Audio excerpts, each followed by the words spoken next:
Hi there. My name is Robert Promisel. I'm one of the global portfolio managers at Resolution Capital. I'm pleased to be joined today by Howard Schwimmer and Michael Frankel, the co-chief executives of Rexford Industrial Properties. Rexford owns a portfolio of $13 billion of assets, 280 properties, just over 37 million square feet, based in Los Angeles.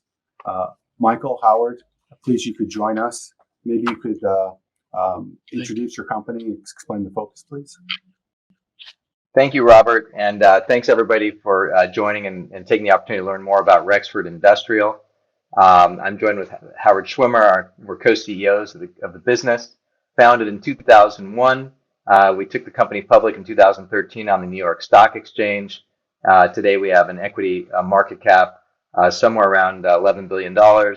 And frankly, we're the third largest and fastest growing industrial property REIT in America. And not just by size, but by quality. In terms of, we've been growing our cash flow per share, our FFO per share, at a 14% CAGR over the last 5 years. And so by all the key measures, I think we've been the strongest performing industrial REIT in the country. And there are a lot of things that drive that performance, many things that really truly differentiate Rexford. Number one, we're focused on a singular vast market, infill Southern California. The infill Southern California industrial market is the fourth largest industrial market in the world, behind only the entire countries of China, Germany, and the United States. And it's also the strongest industrial market in the nation. It's got the lowest vacancy, where the entire market's under 1% vacancy today. And rental rates are growing faster than any other market in the country. And values and rental rates are about 80% higher than the next 10 or best markets in the country, frankly. So it's almost its own asset class here in infill Southern California.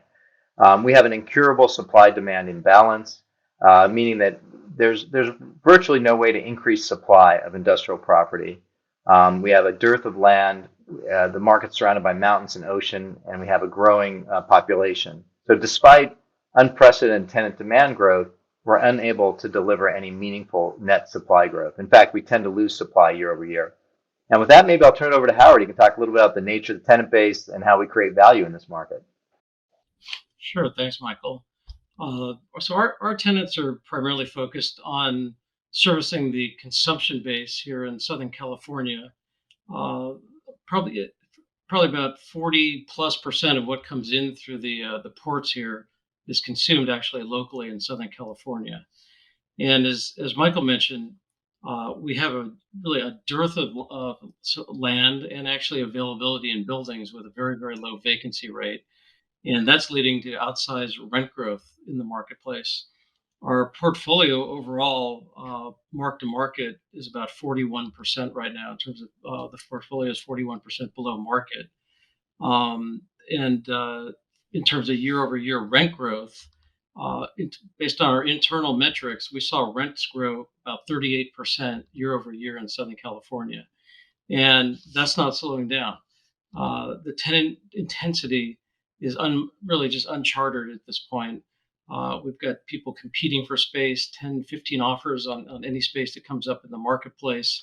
And so each new lease seems to set the new market high in rent. And in terms of capturing value in the marketplace today, Rexford does it a little bit differently than others. We're very focused on off-market type transactions. About 86% last year were off-market or lightly marketed. And so it's really all about value creation. We're more of a value creation type machine where we're buying assets that are typically either under leased or have some dysfunction in the product, where we can come in and cure functional obsolescence, and sometimes even build ground up product where we're removing an older building. And we're solving to yields that are pretty much double the yields that we see stabilized assets transacting in the marketplace. We stabilized about 1 million feet of those value add projects last year at a 6.6% return on total cost. And we have a pipeline of product that is about 3 million square feet as we look forward, that will also be solving for a similar type return, about 6.5%, which is creating about $1 billion of new value creation as we execute on those projects. It's great. So I find it very interesting when you talk about the tenant demand and supply imbalance. It sounds like it's a really dynamic market. What do you think's changed in the past 5 or 6 years that has caused such tightness in that market and has led to such spectacular rent growth? Well, it's a great question, Robert. And frankly, it's not just a phenomena of the past 3 to 5 years. This has been an extremely tight market, for decades.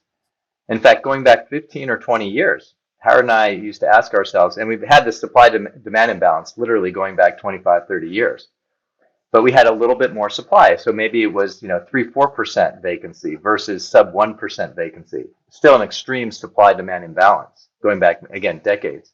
In fact, 15 or 20 years ago, Howard would often ask ourselves, why aren't we seeing more rent growth in the prior decades? And I think there is an explanation, because to your point, Robert, the thing that has really changed in the last several years is the dramatic rent growth. And I think what's interesting is if you look back 20 or 30 years, rent growth was pretty anemic. It averaged actually just under 3% on average over like the 20, 30-year period leading into the current phase. And I think we've seen this dramatic acceleration in rental rates in part because we're playing a lot of catch up. And an interesting facet of our infill industrial market is it's predominantly owned by mom and pop private individuals who are not real estate professionals, who on average bought, built, or aggregated their property during the post-World War II era as entrepreneurs. And they're passive owners, they're not investing in their property, and they've never been focused on driving or maximizing value. And today, what's changed in the market is the level of occupancy has gone from 97% plus or minus to over 99%, and therefore the more sophisticated owners like Rexford are able to drive pricing, and that's really what's happening today, and that's, I think, in great part why we're seeing this dramatic. I'll add quickly to that. If you look back at our markets 5 years ago in these infill markets, we did have some land availability, and that's all been built out at this point. And so that inability to expand the marketplace with increasing demand is just fueling the situation we're in right now with the outsized rent growth. Right.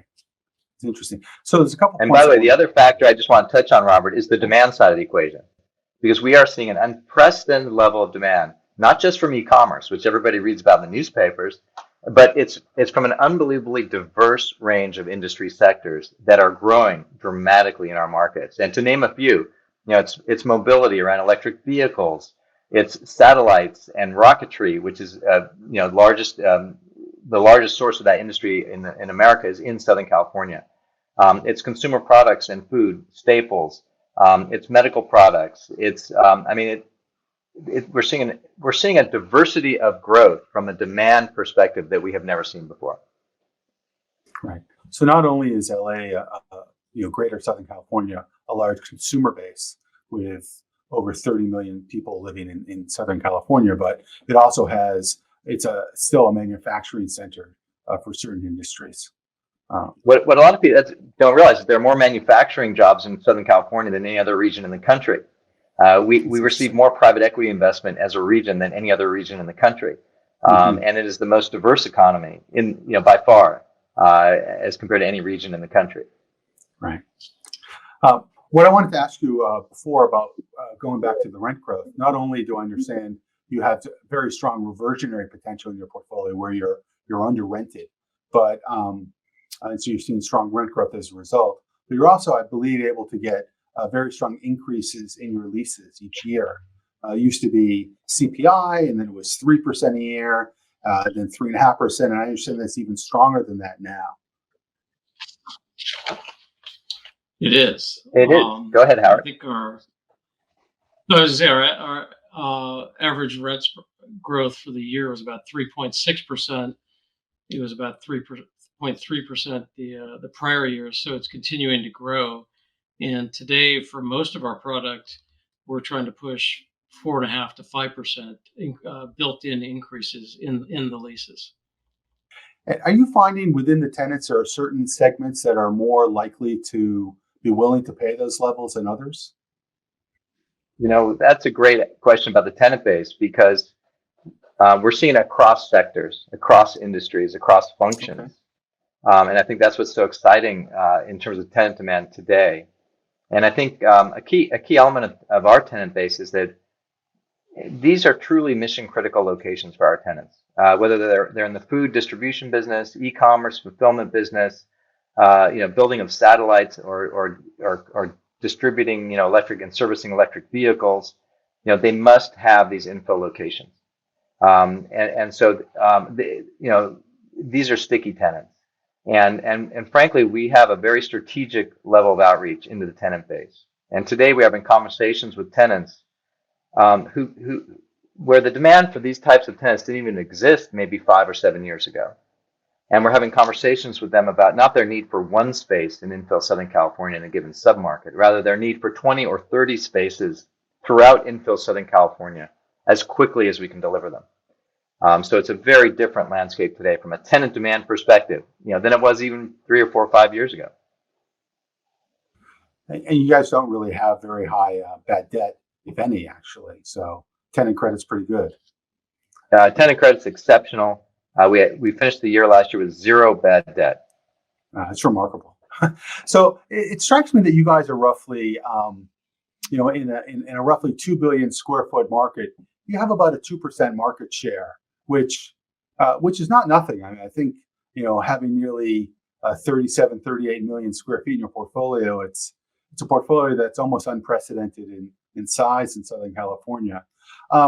As you guys have now passed your 20-year anniversary as a company, where do you see the portfolio headed over the next 5 or 10 plus years in terms of scope of operation and penetration into the Southern California market?